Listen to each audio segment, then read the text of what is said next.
Octubre 26. La transfiguración. Mateo 17, 1 al 13. 6 días después, Jesús tomó consigo a Pedro, a Jacobo y a Juan, el hermano de Jacobo, y los llevó aparte a una montaña alta. Allí se transfiguró en presencia de ellos. Su rostro resplandeció como el sol, y su ropa se volvió blanca como la luz. En eso se le aparecieron Moisés y Elías conversando con Jesús. Pedro le dijo a Jesús: Señor, qué bien que estemos aquí. Si quieres, levantaré 3 albergues, uno para ti, otro para Moisés y otro para Elías. Mientras estaba aún hablando, apareció una nube luminosa que los envolvió, de la cual salió una voz que dijo: Este es mi Hijo amado, estoy muy complacido con él, escúchenlo. Al oír esto, los discípulos se postraron sobre su rostro, aterrorizados. Pero Jesús se acercó a ellos y los tocó. Levántense, les dijo, no tengan miedo. Cuando alzaron la vista, no vieron a nadie más que a Jesús. Mientras bajaban de la montaña, Jesús les encargó: no le cuenten a nadie lo que han visto hasta que el Hijo del Hombre resucite. Entonces los discípulos le preguntaron a Jesús: ¿por qué dicen los maestros de la ley que Elías tiene que venir primero? Sin duda, Elías viene y restaurará todas las cosas, respondió Jesús. Pero les digo que Elías ya vino, y no lo reconocieron, sino que hicieron con él todo lo que quisieron. De la misma manera va a sufrir el Hijo del Hombre a manos de ellos. Entonces entendieron los discípulos que les estaba hablando de Juan el Bautista. Marcos 9, 2 al 13.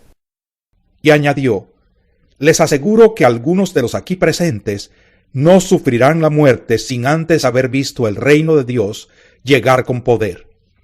6 días después, Jesús tomó consigo a Pedro, a Jacobo y a Juan, y los llevó a una montaña alta donde estaban solos. Allí se transfiguró en presencia de ellos. Su ropa se volvió de un blanco resplandeciente, como nadie en el mundo podría blanquearla, y se les aparecieron Elías y Moisés, los cuales conversaban con Jesús. Tomando la palabra, Pedro le dijo a Jesús: Rabí, qué bien que estemos aquí. Podemos levantar 3 albergues, uno para ti, otro para Moisés y otro para Elías. No sabía qué decir porque todos estaban asustados. Entonces apareció una nube que los envolvió, de la cual salió una voz que dijo: Este es mi Hijo amado, escúchenlo. De repente, cuando miraron a su alrededor, ya no vieron a nadie más que a Jesús. Mientras bajaban de la montaña, Jesús les ordenó que no contaran a nadie lo que habían visto hasta que el Hijo del Hombre se levantara de entre los muertos. Guardaron el secreto, pero discutían entre ellos qué significaría eso de levantarse de entre los muertos. ¿Por qué dicen los maestros de la ley que Elías tiene que venir primero?, le preguntaron. Sin duda Elías ha de venir primero para restaurar todas las cosas, respondió Jesús. Pero entonces, ¿cómo es que está escrito que el Hijo del Hombre tiene que sufrir mucho y ser rechazado? Pues bien les digo que Elías ya ha venido, y le hicieron todo lo que quisieron, tal como está escrito de él. Lucas 9, 28 al 36. Unos 8 días después de decir esto, Jesús, acompañado de Pedro, Juan y Jacobo, subió a una montaña a orar. Mientras oraba, su rostro se transformó, y su ropa se tornó blanca y radiante. Y aparecieron 2 personajes, Moisés y Elías, que conversaban con Jesús. Tenían un aspecto glorioso y hablaban de la partida de Jesús que él estaba por llevar a cabo en Jerusalén. Pedro y sus compañeros estaban rendidos de sueño, pero cuando se despabilaron, vieron su gloria y a los 2 personajes que estaban con él. Mientras estos se apartaban de Jesús, Pedro, sin saber lo que estaba diciendo, propuso: Maestro, qué bien que estemos aquí. Podemos levantar 3 albergues, uno para ti, otro para Moisés y otro para Elías. Estaba hablando todavía cuando apareció una nube que los envolvió, de modo que se asustaron. Entonces salió de la nube una voz que dijo: Este es mi Hijo, mi escogido, escúchenlo. Después de oírse la voz, Jesús quedó solo. Los discípulos guardaron esto en secreto y por algún tiempo a nadie contaron nada de lo que habían visto. ¿Quién es el mayor? Mateo 18, 1 al 5. En ese momento los discípulos se acercaron a Jesús y le preguntaron: ¿Quién es el más importante en el reino de los cielos? Él llamó a un niño y lo puso en medio de ellos. Entonces dijo: Les aseguro que a menos que ustedes cambien y se vuelvan como niños, no entrarán en el reino de los cielos. Por tanto, el que se humilla como este niño será el más grande en el reino de los cielos. Y el que recibe en mi nombre a un niño como este, me recibe a mí. Marcos 9, 33 al 37. Llegaron a Capernaum. Cuando ya estaba en casa, Jesús les preguntó qué venían discutiendo por el camino. Pero ellos se quedaron callados, porque en el camino habían discutido entre sí quién era el más importante. Entonces Jesús se sentó, llamó a los 12 y les dijo: Si alguno quiere ser el primero, que sea el último de todos y el servidor de todos. Luego tomó a un niño y lo puso en medio de ellos. Abrazándolo les dijo: El que recibe en mi nombre a uno de estos niños, me recibe a mí. Y el que me recibe a mí, no me recibe a mí, sino al que me envió. Lucas 9, 46 al 48. Surgió entre los discípulos una discusión sobre quién de ellos sería el más importante. Como Jesús sabía bien lo que pensaban, tomó a un niño y lo puso a su lado. El que recibe en mi nombre a este niño, les dijo, me recibe a mí. Y el que me recibe a mí, recibe al que me envió. El que es más insignificante entre todos ustedes, ese es el más importante. El que no es contra nosotros, por nosotros es. Marcos 9, 38 al 40.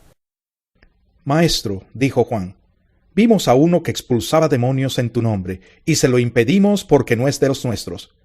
No se lo impidan, replicó Jesús. Nadie que haga un milagro en mi nombre puede a la vez hablar mal de mí. El que no está contra nosotros está a favor de nosotros.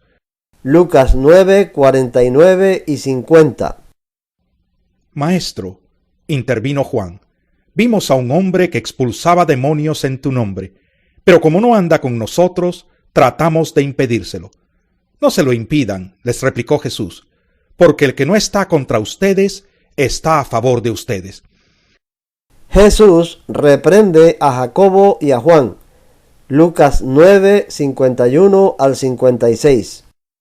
Como se acercaba el tiempo de que fuera llevado al cielo, Jesús se hizo el firme propósito de ir a Jerusalén.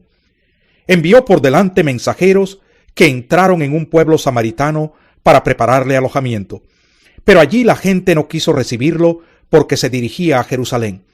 Cuando los discípulos Jacobo y Juan vieron esto, le preguntaron: Señor, ¿quieres que hagamos caer fuego del cielo para que los destruya? Pero Jesús se volvió a ellos y los reprendió. Luego siguieron la jornada a otra aldea. Los que querían seguir a Jesús. Mateo 8, 18 al 22. Cuando Jesús vio a la multitud que lo rodeaba, dio orden de pasar al otro lado del lago. Se le acercó un maestro de la ley y le dijo: Maestro, te seguiré a donde quiera que vayas. Las zorras tienen madrigueras y las aves tienen nidos, le respondió Jesús, pero el Hijo del Hombre no tiene donde recostar la cabeza. Otro discípulo le pidió: Señor, primero déjame ir a enterrar a mi padre. Sígueme, le replicó Jesús, y deja que los muertos entierren a sus muertos. Lucas 9, 57 al 62. Iban por el camino cuando alguien le dijo: Te seguiré a donde quiera que vayas. Las zorras tienen madrigueras y las aves tienen nidos, le respondió Jesús, pero el Hijo del Hombre no tiene donde recostar la cabeza. A otro le dijo: Sígueme. Señor, le contestó, primero déjame ir a enterrar a mi padre. Deja que los muertos entierren a sus propios muertos, pero tú ve y proclama el reino de Dios, le replicó Jesús. Otro afirmó: Te seguiré, Señor, pero primero déjame despedirme de mi familia. Jesús le respondió: Nadie que mire atrás después de poner la mano en el arado es apto para el reino de Dios. Misión de los 70. Lucas 10, 1 al 12.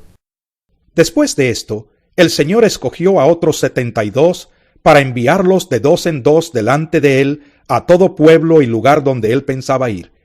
Es abundante la cosecha, les dijo, pero son pocos los obreros. Pídanle por tanto al Señor de la cosecha que mande obreros a su campo. Vayan ustedes, miren que los envío como corderos en medio de lobos. No lleven monedero, ni bolsa, ni sandalias, ni se detengan a saludar a nadie por el camino. Cuando entren en una casa, digan primero, paz a esta casa. Si hay allí alguien digno de paz, gozará de ella, y si no, la bendición no se cumplirá. Quédense en esa casa y coman y beban de lo que ellos tengan, porque el trabajador tiene derecho a su sueldo. No anden de casa en casa. Cuando entren en un pueblo y los reciban, coman lo que les sirvan. Sanen a los enfermos que encuentren allí y díganles, el reino de Dios ya está cerca de ustedes. Pero cuando entren en un pueblo donde no los reciban, salgan a las plazas y digan, aún el polvo de este pueblo que se nos ha pegado a los pies, nos lo sacudimos en protesta contra ustedes. Pero tengan por seguro que ya está cerca el reino de Dios. Les digo que en aquel día será más tolerable el castigo para Sodoma que para ese pueblo. Regreso de los 70. Lucas 10, 17 al 20. Cuando los 72 regresaron, dijeron contentos, Señor, hasta los demonios se nos someten en tu nombre. Yo veía a Satanás caer del cielo como un rayo, respondió él. Sí, les he dado autoridad a ustedes para pisotear serpientes y escorpiones y vencer todo el poder del enemigo. Nada les podrá hacer daño. Sin embargo, no se alegren de que puedan someter a los espíritus, sino alégrense de que sus nombres están escritos en el cielo.